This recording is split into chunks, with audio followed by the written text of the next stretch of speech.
Hi, and welcome to Culture Lit, a podcast and community that explores Black women and romantic love through the lens of romance novels. I'm your host, Octavia Marie. Each episode of Culture Lit trains a spotlight on a new Black romance novel and then deep dives into the many themes facing Black women and love after 40. Be ready to laugh, sigh, and talk about Black women falling in love, yes, sex too, and the Black authors writing their stories.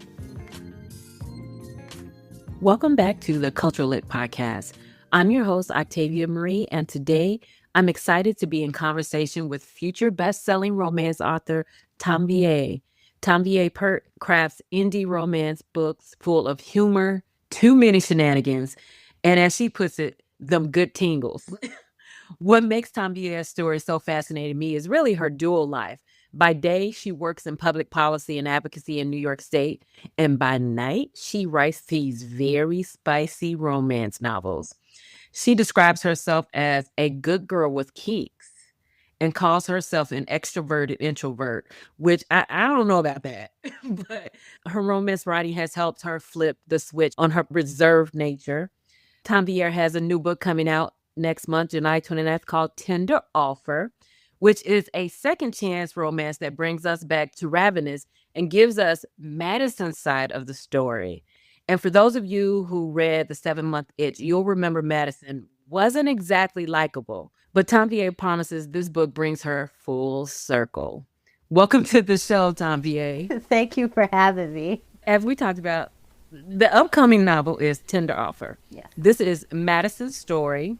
I first was introduced her in The 7-Month Itch. This was the first book she was introduced in, I think. And we weren't exactly feeling her in The 7-Month Itch. That's very fair What to made say. you, was it always your intention to write her story, or what made you want to kind of tell her story, and how do you redeem a character like Madison that we were not feeling in 7-Month Itch? Well, good questions. And thanks for having me. Happy to be here. So I knew that I wanted to write Madison's story as I was writing The 7-Month Itch. I actually wrote The 7-Month Itch back in 2021. So it's been some years now.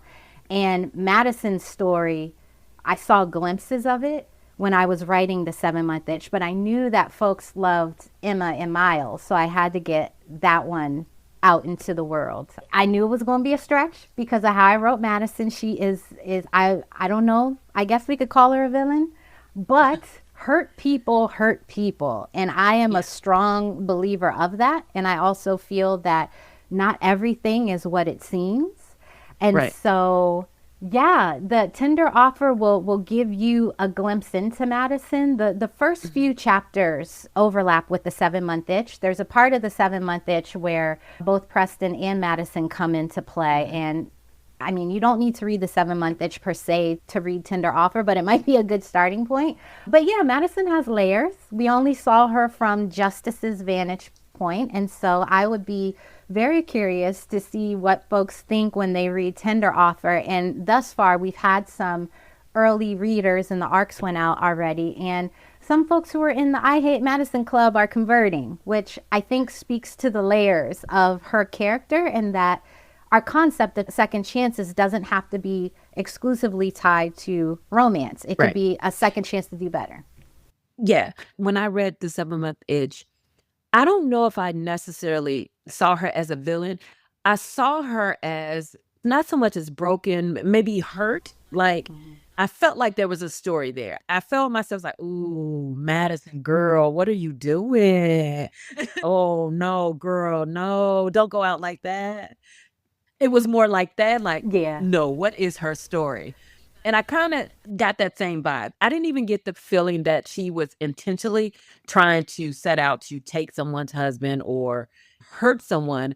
I just found her as maybe like this kind of like bird with a broken wing looking for something. That's kind of the vibe I got from her. So I didn't dislike, I just was like, oh, girl, no. Go sit on somebody's couch. Go see that lady. And you mentioned in the book description, or I think in some of the previews, or maybe in your shenanigans, you, as a matter of fact, you are a hoot online. Don't tell my mama, please. She got the internet, but it ain't that good. You are and I found you online and I hadn't read your books before. And I think it was someone had posted they were looking for Black romance novels with female characters over 40. And you jumped in and was like, hey, Ella gets the D. And then I was like, oh, Ella gets it. What is that about? So that's how I got that. So I initially read that book. And then I was like, oh, she's a who. Let me go back. And so then I went back and went to the 7-month itch, and then Miles Apart. Your story writing is top tier. Oh, thank Top you. tier. But in the book, you describe Madison or you describe her as having a graveyard of disappointment when it comes to dating. Yes. Can you tell us a little bit, without giving too much away, about her journey and what makes this second chance romance so compelling? Yeah. So I think when you were describing her, I don't think she's a villain, but some people think she's that in the B word plus some. It's just what's informing her decisions with how she's showing up. And so with Tender Offer, without giving too much away, present day Madison is over dating. The pool smells like piss. She wants nothing of it because every guy that she encounters just is not worth her time and might be trying to steal some time on her couch and possibly the change that's in there. And so she just kind of wipes her hands. Where there is 7-month itch overlap, and what I don't think is a secret, is that Terrence from the 7-month itch and Madison were together before Terrence and Justice, who are the main characters in the 7-month itch. In Tender Offer, we have flashbacks. So we're able to go 15 years before present day to see how, cause and effect. And so Madison was with Terrence. It wasn't anything serious for a couple months and dumps him to go to Paris. And that's where she meets Preston. And so there's some love that happens there. There's some hurt, which we'll see that flashback later on in Tender Offer. That sort of, it's what caused it. It's one of the catalysts that guards her heart. And so fast forward, Homegirl has had 15 years of awful dating situations. She hasn't found anybody who is worth her time, her energy, or her shadow. And so because of that, she gets really pissed off. And one of the things with Madison is that she feels that in order to be worthy of love, based on the 15 years of bad dating, you have to have this image. You have to be the Disney princess or the good girl. You can't be rough around the edges or basically be outside of a box. And so because of that, that hardens her where she shows up in unhealthy ways where she might need to get smacked. But yeah, all of that informs her dating. So Homegirl, when we meet her in Tender Offer, out the gate, she is over men, and she just so happens to run into Preston, who is her ex from 15 years ago, who shows up at her door. She wants nothing to do with them, and he is on her ass. Yeah. And I like that, though, because he's very intentional once he gets this second opportunity. Like, I refuse. He's not letting go. He's like a pit bull, a kinky pit bull. A kinky pit bull. But that brings me, you in Tender Offer mix it, like in Miles Apart, we got some like the outrages between Emma and and it's so funny because I think Emma is my favorite female character so far, and Preston is my favorite male character. I thought Miles was hilarious, and I feel like Miles and Preston have some similar traits, but Miles is just over the top, and Preston is just kind of like really smooth with his, but still has that same kind of edge. Miles he is not as refined. Yeah, Miles is, I describe him all the time as a cinnamon roll with 50 Cent audacity. Yes. Miles don't have time to be polished. He will literally shut the lights off if need be because he has like hacking tendencies. And, Preston is refined because he grew up in boarding school. He comes from a billionaire family, and he's the CEO of a very prestigious brand of hotels and resorts. So at the core of him, he's polished. Underneath the tie, he's nasty. And very nasty. Yeah. But he is very tenacious. He has to be with work, and it's how he also shows up with love. Hey, romance book lovers. It's your host, Octavia Marie, and I've got something exciting to share with you. You already know how much I adore Black romance books. Now I've taken it to the next level. Introducing Culture Lit Podcast digital bookstore on bookshop.org. Visit bookshop.org/shop/Culture Lit Podcast. That's bookshop.org/shop/Culture Lit Podcast. This is the spot where you can find every swoon-worthy romance novel I've ever raved about on the podcast and so much more. Not only can you snag your next favorite read, but every purchase supports independent bookstores and celebrates the voices of Black authors in romance. It's a win-win for readers like us who love keeping the Black romance literary community thriving. Thank you for being a part of the Culture Lit Podcast community, and happy reading. I can't wait to hear what books you fall in love with next.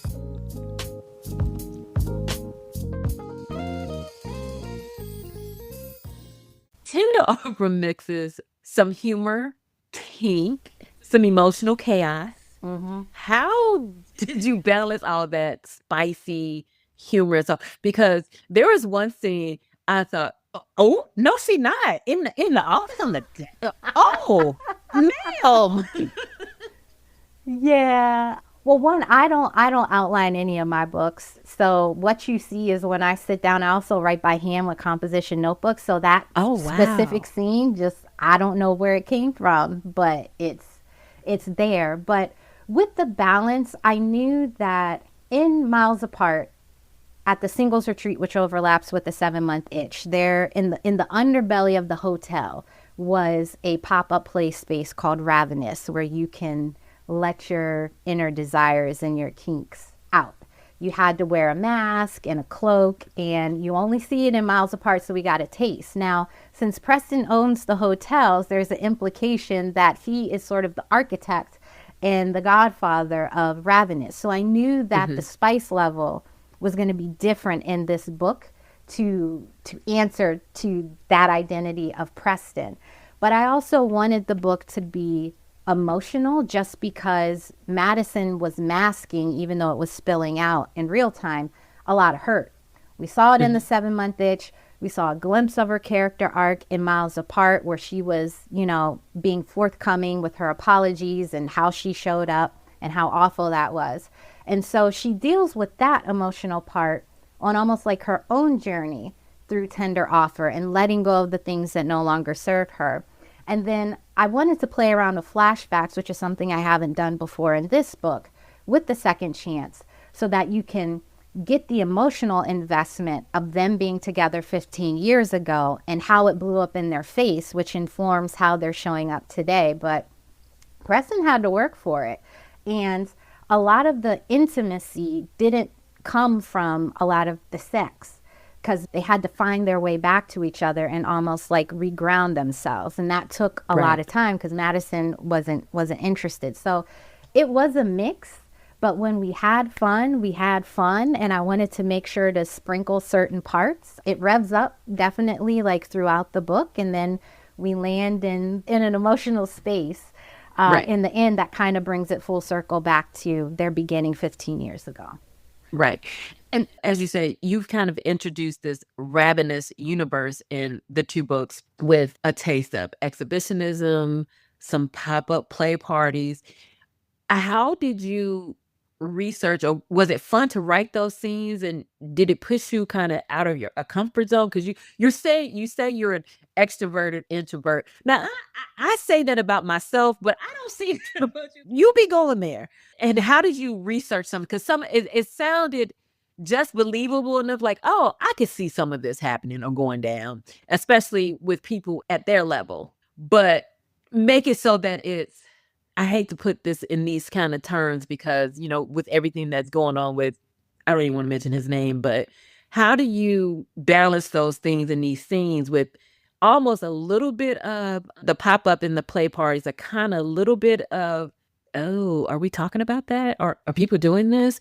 And then, did it push you out of your comfort zone? Yes, yes, and yes. So I will forever claim I am an extroverted introvert. When I love being around people, but I also stay in my house. So if I Yeah. don't need to go outside, Same. I'm not outside. And I also get very awkward in real life. Being online, I'm like, oh, there's a shield, so I could be goofy because I don't have to see anybody Right. until I have to see people, and then it's like, oh hell.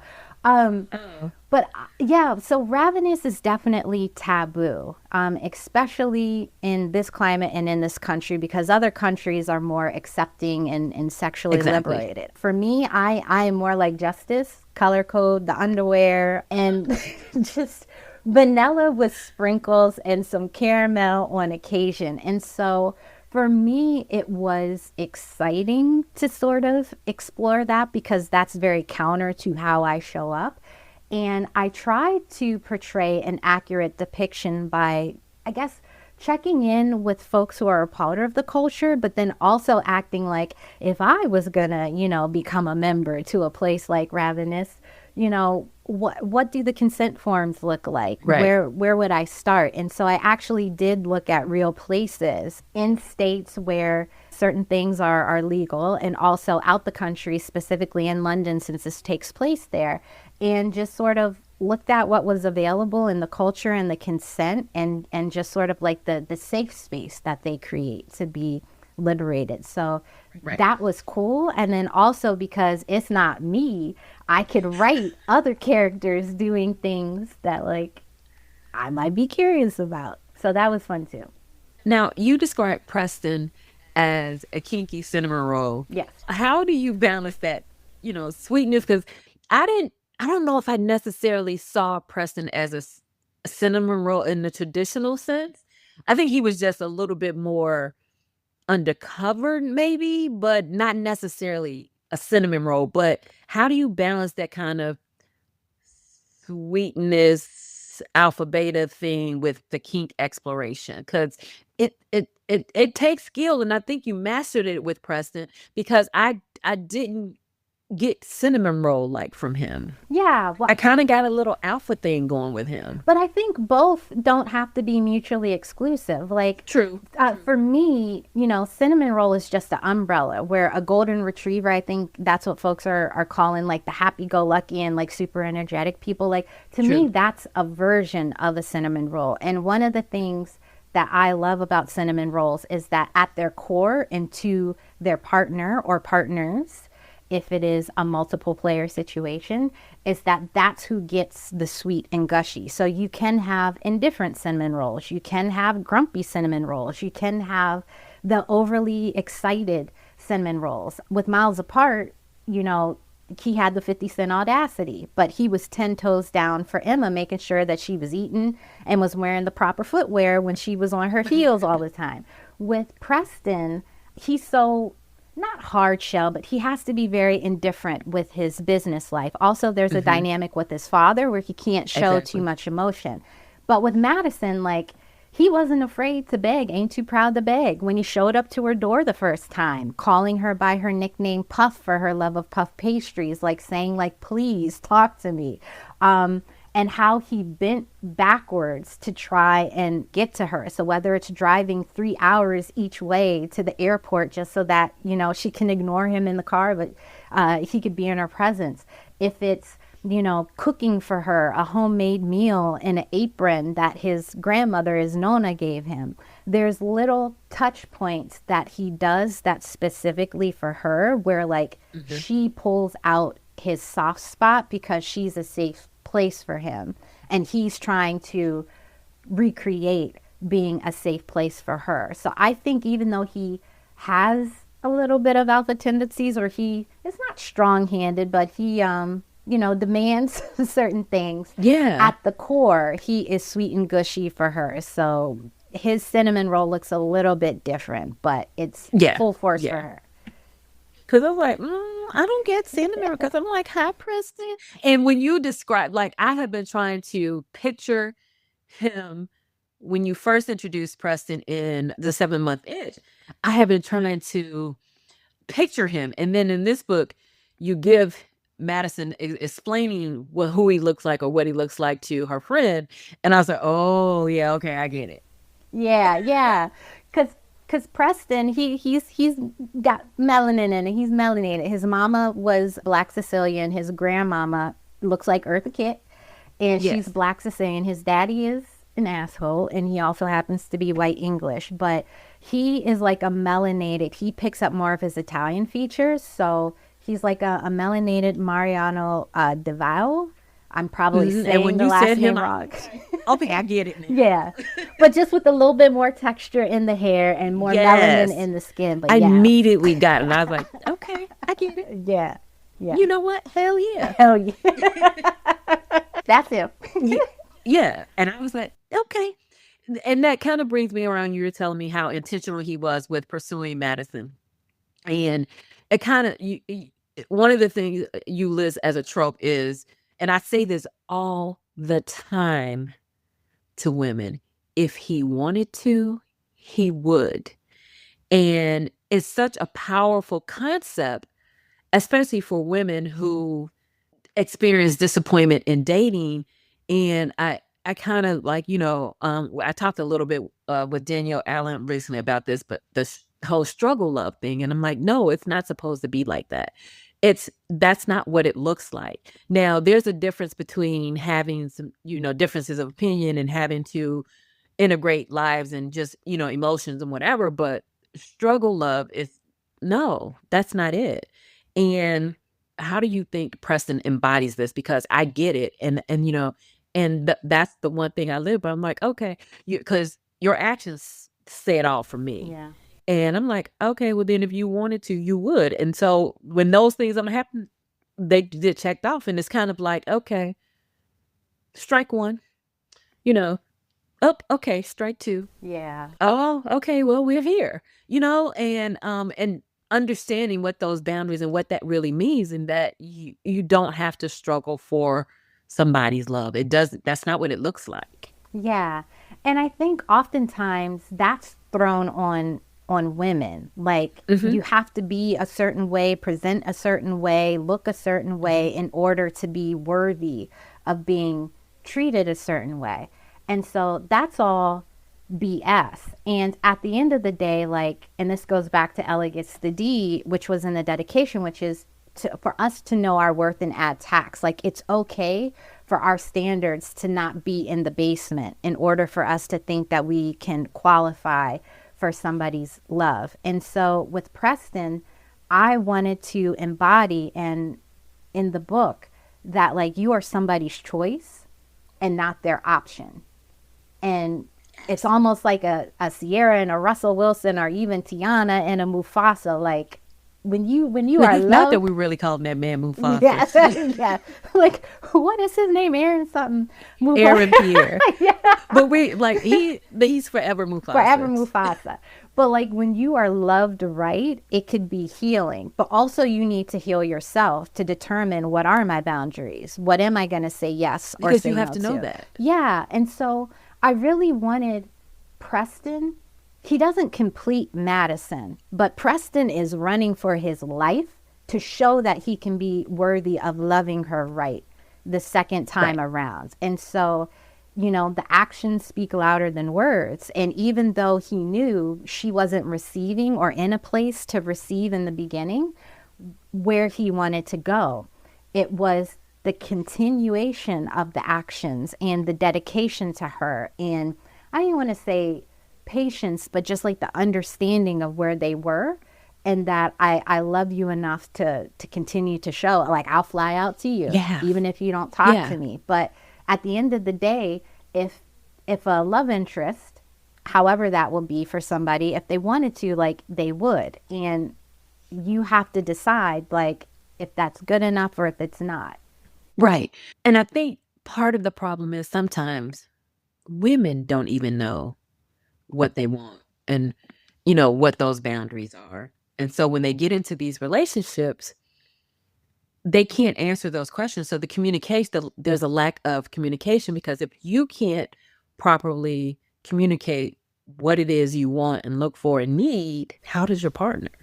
Yeah, I can only speak for myself and my journey, Yeah. but I know for me, I felt like I had to fit into a box in order to attract what I wanted. And sometimes I question, like, if I was attracting what I considered the wrong thing, like, was it me?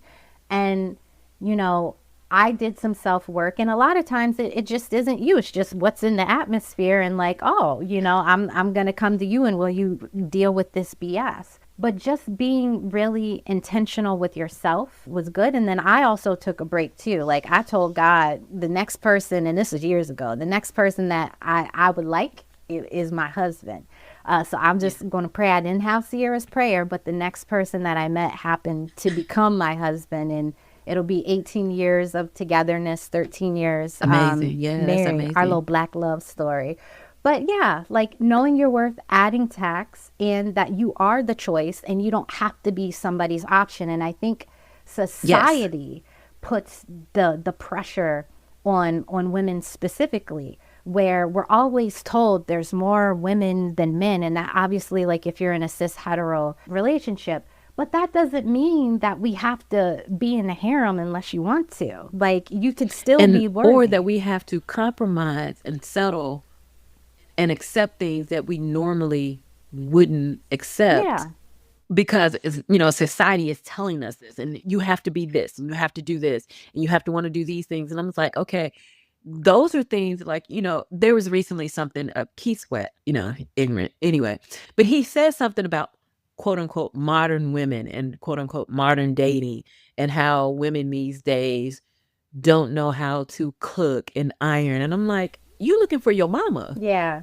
Yeah. Yeah, like, do you not know how to iron your clothes? And those are the things that they're expecting. Like, yeah, you need to go find her then, and stop trying to fit all these people into this square peg of what you want in these women. Okay, well then go find that woman. Yeah.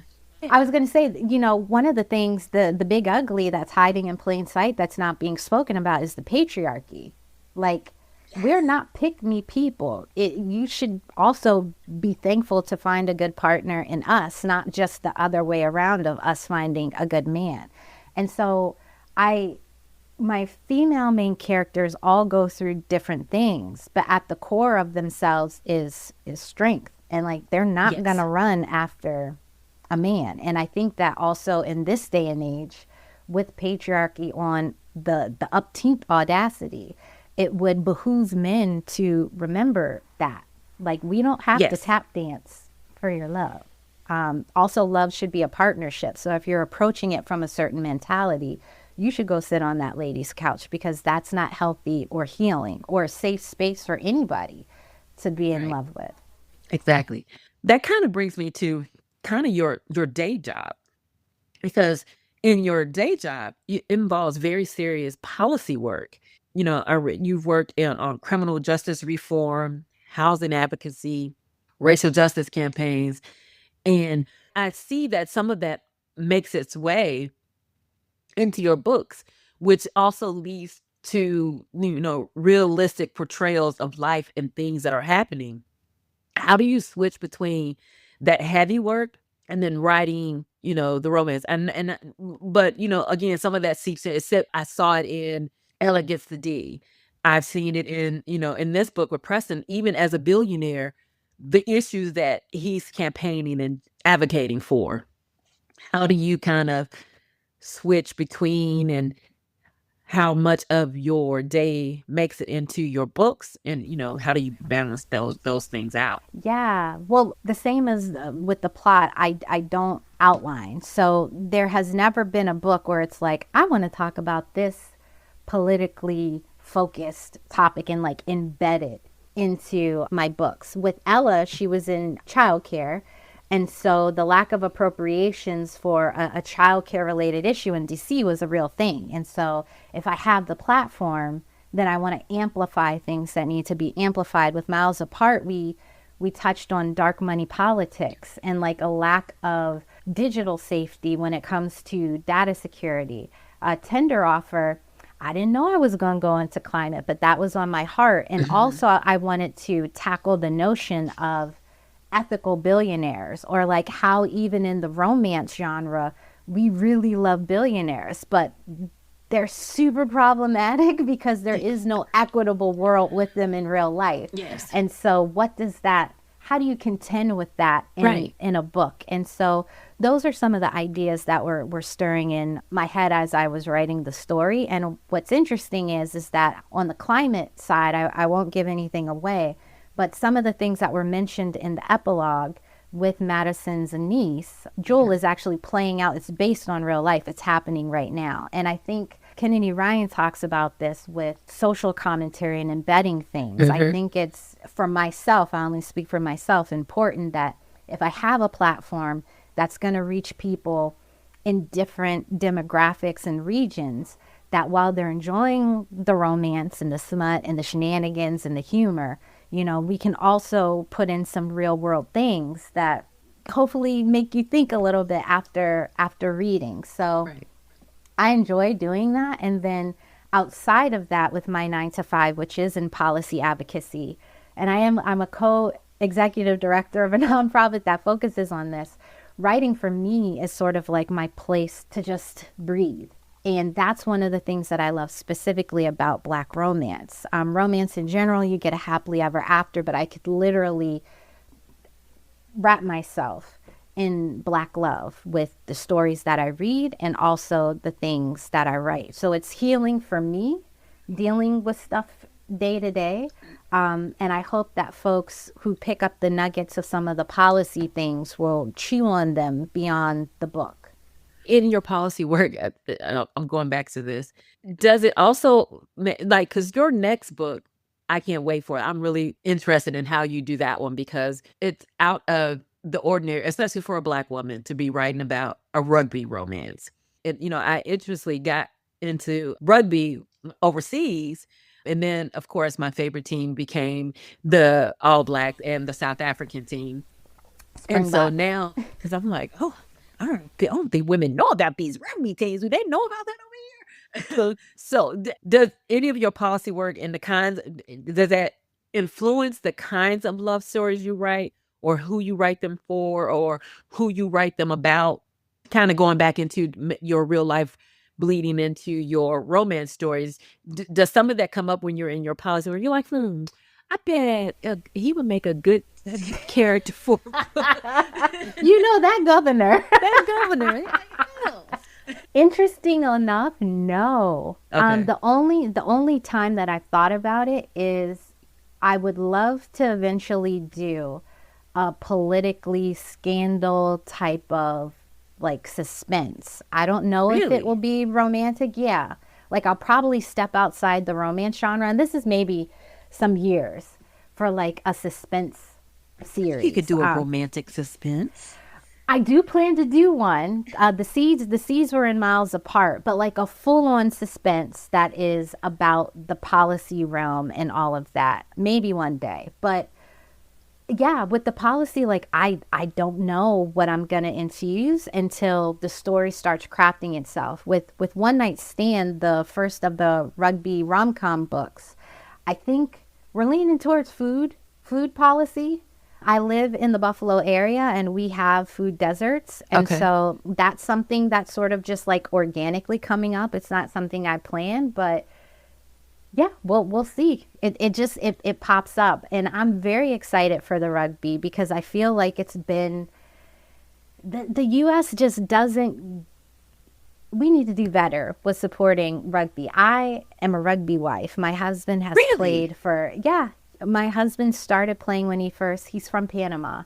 And when he came to this country, I think when he was like 19 for college or 18, 19, that's when he started playing rugby. And then throughout our career, throughout our marriage, and even before we got married, I was on the pitch, on the sidelines, watching him. So it's been a part of our culture.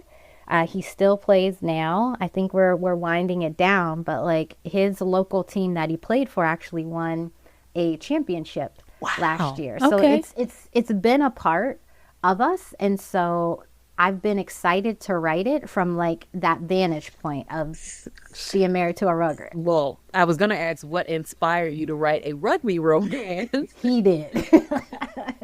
So what can we expect from that? How do you know how many you're going to write yet? Or I know you Um, have are you finished writing the first one or are you into it? no, Okay, wow. I'm on chapter 10, and I have to finish to give it to the pipeline it goes through. I'll be done writing it by mid August for it to come out Okay. December 18th. So thus far, since I don't plot, it surprisingly is a friends to lovers story, which I did not expect. I don't have anything against friends to lovers. It's just not my go-to trope to read, because I'm like, how are y'all good friends for so many years and don't nobody say nothing, but then you're going to date other people? I don't like that. In this story, if you read Ella Gets the D, then this is Antonio, the best friend of Preston, which you saw the setup. Yeah, And I was just going to ask, are we yeah, going to see, like, have we seen these characters in any of the other books yet? you saw both of them, because in the scene in Ella where after a rugby game they go out, and Morgan, Julian's sister, is like, Yeah. let's go out. Well, when they're together, when Julian's together with Antonio, Antonio's eyes is on a woman who's there, and he says Miriam, and like, oh, she doesn't want me. And Antonio's kind of like a player. He gets around. And so those are the two main characters in this book. So the first three chapters are actually on the same timeline as Ella Gets the D, where it picks up New Year's Eve on the same Mm. timeline as Ella. And so Miriam used to babysit Antonio because Oh, they have a okay. they So have a we have five a little age difference gap a too. little, like a 5 year. Like he Okay. used to get into stuff when he was in middle school, so his parents would call Miriam over. And so he's always crushed on her. Like his crush was Tatiana Ali, that's what she looks like. But they never were in the same circles because of their age difference. And when they were, like Miriam doesn't come outside. She's a book nerd, she's also into science, an engineer, all of that. And so you will see a one night stand gone wrong. She goes out New Year's Eve determined to have one, and she runs into him at a bar, and he's like, let's go. They have some chicken. There's some rotisserie chicken involved, and then there is a coming together that ends up with one of them in the hospital with a broken nose. So nothing ever happens, Y- but because of that, You they've become friends. you write some of the craziest scenes Yeah. in these books that have me like I literally in Tender Offer, I laughed so hard at that mortifying family scene Yes, with the and cake. where I guess Madison meets Preston's family, or is it The the other opposite? way, yeah, It's Preston Preston meets meets Madison's Mama. family and her grandma, No, her mama. her mama. Yeah. And I mean, let's say in a compromising position, there's cake, there's icing handprints.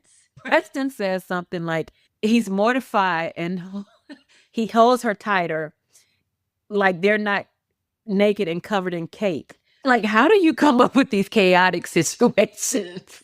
It pops up when I write. I don't.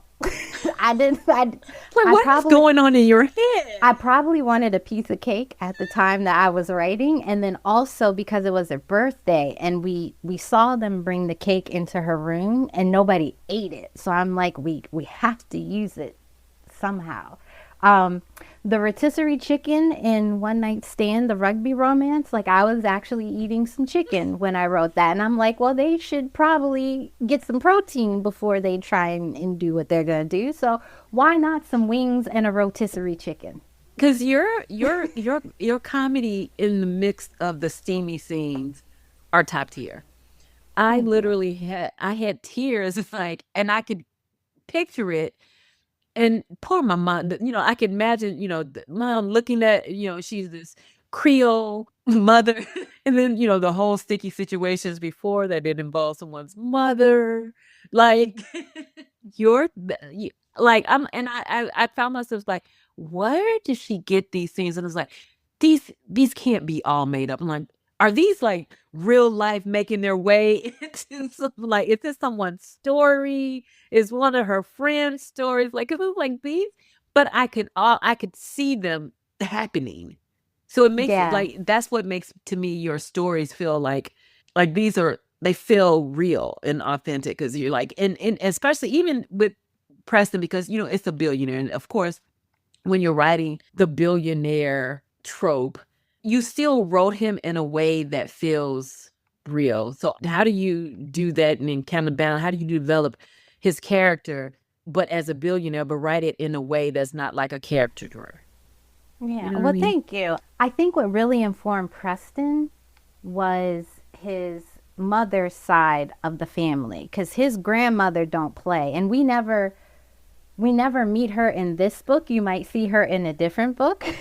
So I'm saving her. I would love to have seen some of his grandmother, because she seems like a hoot too.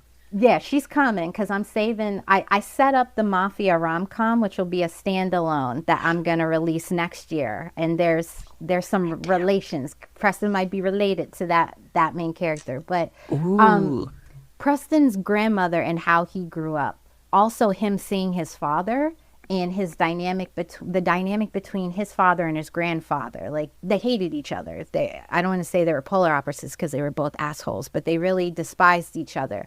And so Preston didn't want to emulate that. And he also had the love of his grandmother, because this isn't a spoiler in the book, but like, Preston's mother passed away giving birth to him. It's one of the trigger content warnings. And so we kind of touch on the mortality rate when it comes to Black women in childbirth. And so those things really inform how he moves differently among the ultra wealthy that normally don't give a damn. And right. like, he picks up in environmentalism because his mother, that was one of her passions before she passed away. And so a lot of that and the grounding of his grandmother, which is more of like the backstory, is how he shows up. So he knows how to operate. Also, like, Preston went to school, boarding school, for middle school and high school and even college here in the States. So he distanced himself from ultra wealthy people, where, yeah, he was still around boarding school kids, but he was also around like everyday pockets of society. And so I think the culmination of that helped him to not become an asshole, but he can still be one when he needs to. He's just grounded in a way that's different than the people he's around. How does policy advocacy, how did you get into romance writing coming from that background? Is it, something you always wanted to do? Like, how does that happen? Therapy is the short. I'm not even lying. I never saw myself as a writer.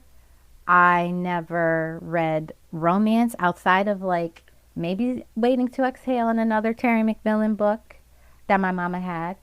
But like, Really? I was removed. But it was the 2020 uprisings where I'm an empath. And so things are hitting hard and feeling like I'm outside and I'm trying to do my part, but I know it's not enough, because one person can't change a system. It needs all of us, the collective and community. And I went to a Black woman therapist, and one of the first things she said to me is, you need to heal yourself. And so what do I do that's outside of feeding the policy side? Because I felt like I wasn't deserving to sort of take rest. But rest is a form of joy, and it's also a form of resistance. And I had to learn that. And so I said, okay, I was also like I was wrapping up graduate school too, which was focused on policy. And I said, okay, well, I'll read for fun. And she said, okay, well, put the Malcolm X autobiography down. Like, don't pick up anything heavy. And I'm like, well, what's the one thing I could read that isn't heavy? Well, romance sounds good. So it was 2020, like December, when I started reading romance. And then I had a month off in January before my final semester of grad school was. And that's when I wrote The 7-Month Itch, a very rough, ugly draft. And I watch a lot of movies, which is where you'll see like random pop culture movies and series embedded. And so ideas came, and that's how I got into romance. I was reading, I think in a month's time, I probably read like 20 different romance books. And I haven't stopped reading since then. And I've just been writing random stuff that pops up in my head ever since. That's amazing. But therapy is the short answer. And so you've pretty much been like a self-taught, studying the genre. And who are some of the authors you admire? And what were some of your greatest, I guess, lessons learned in writing romance? Lord, we'd be here all night. I know. So some of my faves, like Kennedy Ryan, Oh, yeah. obviously Yeah. is like have to. I would also say Jaquel J, Oh my who, God. I am on the deepest into her back catalog. the guts. Yes. And it started, I think maybe at the top of the year with I saw someone talking about the 10,000 hours with a menace or a rich Yeah. menace or something like that. And I read that book. So I was like, oh, let me go back. And I was like, oh, wait a minute. She has. And so then I was like, well, I started with the books that she said connected with this book. And so I went back to like Capone. And I've just been like deep in my Jaquel era for like since the top of the year. Like, and I'm like, I'm still going. And now she has me like, if she doesn't put this Quasim 3 out. Yeah.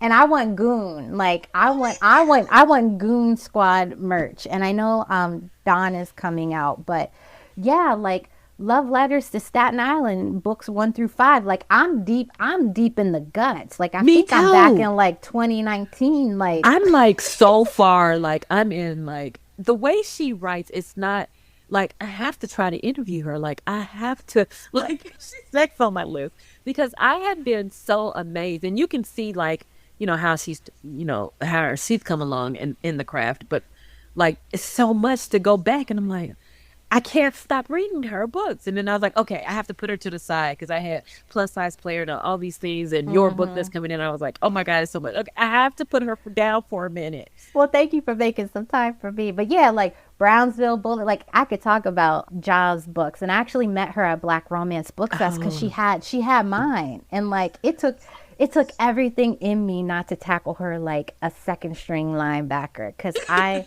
adore her. Also Siobhan Latrice. mm-hmm. I'm probably gonna butcher this name, but like Lady Nisha, like Yes. she Yeah. writes humor in a way that I'm just like I just want to quit. Don't quit. Don't quit. No, no.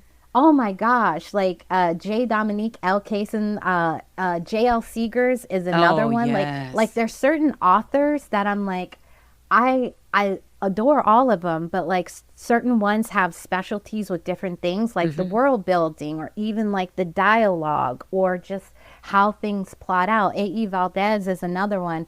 Fellow Baltimore girly Natasha Bishop, and so Yes. there's a Oh, lot to yes. dig into, Yeah. specifically Black indie authors or Black romance authors who have helped to shape how I show up, Yeah. which is And you amazing.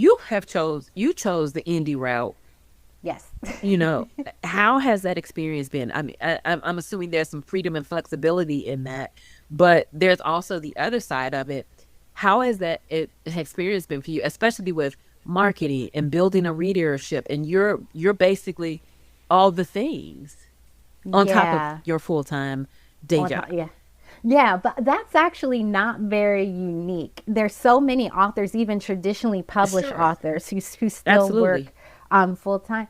I'm still learning as I go. I'm a very throw it to the wall and see what sticks type of person. I do love the creativity and the flexibility to be the final decision maker. I also love the equity component where I'm not fighting for percentages because yes, I have to shell out, but I also like get to keep. But the marketing part, Lord, if I ain't have to do that or show my face or do a stupid TikTok or whatever, like I wouldn't. But it's been a good journey, but I'm still finding my footing because I still have the new car smell on me because my debut only came out last year.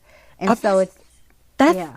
I can't believe that because I'm like you've written all the ones the elegance of D the stuff, those are all very solid, very well. Like I enjoyed every last one of them, and I Thank wouldn't you. have known that the first book was written last year. Yeah, the 7 month itch I wrote January 2021 and I sat on it. And my husband was like, okay, well, you done wrote this. So what are we doing?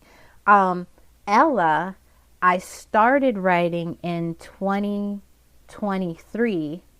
I got a bill signed into law in New York State, and then that's when I wrapped it up, like into 2023, early 2024. Miles, I wrote last year, and Tender Offer, I started writing fall of last year and wrapped it up early this year. So I'm going to try and average. I was able to sit on books, which made it look like I did more than I did in the year. But I think moving forward, I will probably aim to release 2 books a year. And then that's all I got.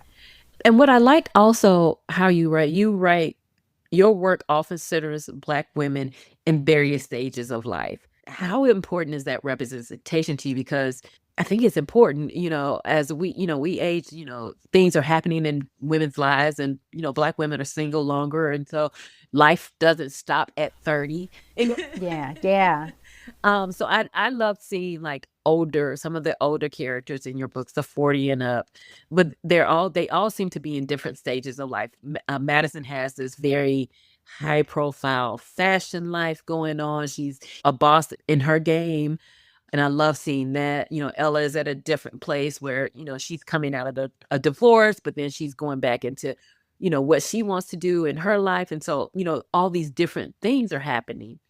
How important is it to you, and what do you want readers to take away when they see themselves in your characters? Yeah, I want readers to take away that there is no such thing as perfection, and that everybody has layers. So like Justice is probably one of the characters that's most closest to my anxious side in real life. And so at work, she's great, but she's always like second guessing herself, asking if she's enough. And she's a flight, not a fight girly. And so I wanted to mix it up because I didn't want my characters to be very singular without the layers, but then I also didn't want to be writing the same characters with all the books. So they're going to have different jobs, different industries. They're going to come from different walks of life. In One Night Stand, the rugby romance that will come out later this year, Miriam, has a PhD in mechanical engineering, which is a nod to my husband twice because she's Afro-Panamanian like he is. And she's also an engineer. He doesn't have a PhD, but he's mastered in engineering. And I think it's important just to show the layers. And then also that like, we don't all have to have it together, and not having it all together will look differently on different people. And so I like the dynamic of the layers and peeling those back. And I like having diversity of Black women also across the diaspora too. Like Justice is Black American. Emma is Black biracial, or she's Black presenting, identifies as Black. Madison is Creole. And then we have Miriam, who's going to be, Black Panamanian, second generation born here. And so I love the flavors, and I also love the messiness. Yeah. You love a lot of mess. Yes. Okay, I have some quick fun questions for you. You write a lot of different tropes. You'll have a lot of tropes in one book, which I like the different tropes in the book.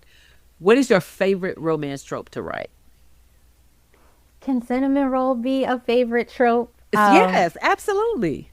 Okay. I think the one that I want to stop writing after Tender Offer is Second Chance, but I feel like I'm going to get bullied into doing a novella for like Morgan and Joseph from Ella. So to be continued. But I love cinnamon rolls, if that could be a trope. You write them well. Thank you. Your most challenging scene in Tender Offer to write? I'm trying to like go through the Rolodex. Challenging scene. I would say this is not going to be juicy, but the flashback, the last flashback of the event where Madison and Preston separated. Oh, yeah. Because when I first wrote it, I was like, he can't be too mean to her. And then my developmental editor was like, but they broke up because of this, so he needs to be. So I didn't make it irredeemable where like they couldn't come back from it. But I did have to lean in a way that I didn't want to. Yeah. Because then I could felt see bad. that. And I was Because like, I'm I'm like, self-inserted. no, Preston. Yeah, yeah, yeah. So that was challenging. So Madison has had some of the dating experience that a lot of us have had these days in the modern dating scene. If Madison can give one piece of dating advice, what would it be? If you see Earl on the streets, he clips his toenails and moved in with her after a couple of dates, run. Um, but that it's okay to take a break because she took herself out the game. Right. She felt like it was just repeat awful, awful, awful, and so she removed herself and she didn't date for close to a year. And Yeah. so it's okay to take yourself out the game if you need to. And you've had, like I said, you wrote some of the funniest scenes in your books. Do you have a funniest scene you've written that you think is like one of your funniest or one of your favorite funny scenes from your books? Because how do you Uh, even keep a straight face when you're writing these? Because do you know you're writing something that's crazy in the moment, or do you go back and read like, okay, this is chaotic, this is crazy? I've restrained myself, so I haven't been fully unhinged with Are you the. kidding me? No, I'm serious. With the mafia rom com, that will probably be the one that will be most unhinged. But my Tanvier favorite, Unleashed. I mean, yeah, and then be like, okay, well, put that back in the closet. I think I think my favorite scene to date that sticks out, the one that's most memorable would be in Ella on the kitchen counter Mhm. when Julian's there and she doesn't know. But in Ella, one of my favorite scenes is when Ella's best friend, who doesn't know that she's hanging out with her brother in biblical ways, when her friend lets herself into Julian's townhouse and doesn't expect to see her and Ella and Julian in bed together. And out of reflex, Ella gets scared. And when she gets scared, she throws stuff. And the first thing that was around was that colored dildo, which smacks Madison in the head. That was a fun one to write. I don't know what made me think about it, I but was I was like, like, she getting and it to as the I read that, I forehead. was like, how did she come up with this? It was a reflex. Maybe people cover themselves. She tosses faux dinglings. Not the faux dealing. I'm outdone. These are the shenanigans that you're up to when you're online. Also, and Yeah. I'll get onto threads and like, did she just write that? Man, put your go close out, and go put your phone down. Yeah, Threads is the one place, and I'm making sure nobody else is home. Threads is the one place where my father doesn't follow me because my dad reads all my books, and yeah, my family does. And I'm like, just What does your pretend we're not dad related. say? I don't ask him because I You don't don't want to want to know. know. He will say, because he read Miles Apart, and he was like, so I finished, and I'm like, okay.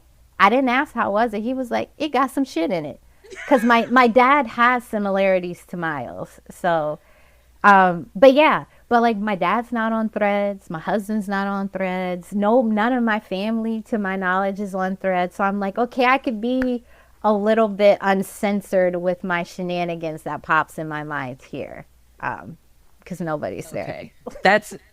I think we can leave it there. Yeah. The folding, we can leave it there.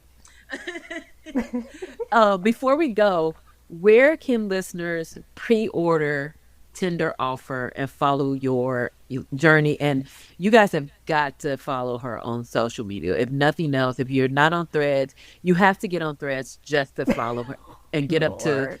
the shenanigans that she is up to on Threads, please. Well, thank you. And also, I apologize in advance because I don't sit around and just think about things. It is verbal diarrhea, so I need to like scale it back. But you can pre-order Tender Offer. The ebook is $3.99. It's on Kindle. The paperbacks are coming, and there's actually an exclusive paperback campaign that I'm doing with a Rochester-based romance-only bookstore called Burn Bright Books. Okay. So if you go to Burn Bright Bookstore, and you can order online and they could ship it, you can get a signed copy of the paperback, and then there are 3 stickers. I'm trying to think if there, maybe 1 or 2 might not be suitable for work. And then you'll get like a bookmark that comes with it. And then you can also go to the Frenchy, FRENCHY, press.com. And you could pre-order there. You'll get an aesthetic postcard, bookmark, and definitely not suitable for work bookish stickers and a signed paperback that goes there. And then whatever indie bookstore stocks it, you can get it from there. And there you have it. Thank you, Tanvier, for joining me today. I can't wait for everyone to get their hands on this book. You guys, it's sexy, it's funny, it's full of heart. And if you're into second chances with a lot of heat and heroines who don't have it all figured out, please go and pre-order Tender Offer. It's out July 29th in paperback and on Kindle. And until next time, keep reading and keep loving like it's a romance novel. I am going to go order mine so I can get my NSF work. You guys get it. My pre-order and my signed copy, but please go get yours. Thank you for stopping in and talking to me and having this conversation. I've had so much fun with you, and we'll see you online. Thank you. It was great talking to you. You've been listening to Culture Lit with Octavia Marie, and that's all for us this week. Be sure to listen, download, or subscribe to more episodes of Culture Lit. You can find Culture Lit on Apple Podcasts, Spotify, or wherever you listen to podcasts. Apple listeners, please be sure to leave a review and let us know what you think. Don't forget to talk to me on social or share your Black love stories at Becoming Octavia Marie on Instagram or XO Octavia Marie on Twitter.